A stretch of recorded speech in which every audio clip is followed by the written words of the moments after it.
तर एकंदरीतच या क्रिया प्रतिक्रिया पाहिल्यानंतर राज्यातील बऱ्याच भागांमध्ये आज मतदानाच्या दिवशी मात्र तणावाचं वातावरण होतं। कोल्हापूरच्या गडहिंग्लजमध्ये दोन प्रबळ पक्षांचे कार्यकर्ते आपापसात भिडल्यानं काही काळ गोंधळ निर्माण झाला आणि हीच परिस्थिती वाशिममध्ये देखील पाहायला मिळाली, जिथे भाजप आणि शिवसेनेचे कार्यकर्ते समोरासमोर आल्यानं मोठा राडा झालेला होता।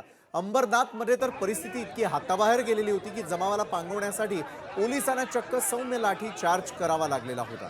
दुसरीकडे नांदेडच्या धर्माबादमध्ये लोकशाहीला काळीमा फासणारी घटना घडली, जिथे मतदारांना मतदानापासून रोखण्यासाठी डांबून ठेवल्याचा खळबळजनक आरोप करण्यात आला। अहिल्यानगरमधील कोपरगावमध्ये तर भाजप आणि राष्ट्रवादीच्या उमेदवारांमध्येच थेट शाब्दिक युद्ध आणि वाद पाहायला मिळाला।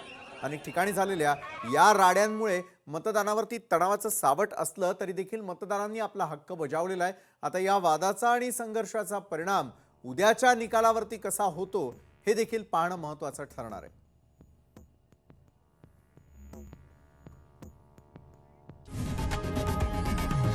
लोकशाही मराठी ऐका, पहा, जागरूक रहा।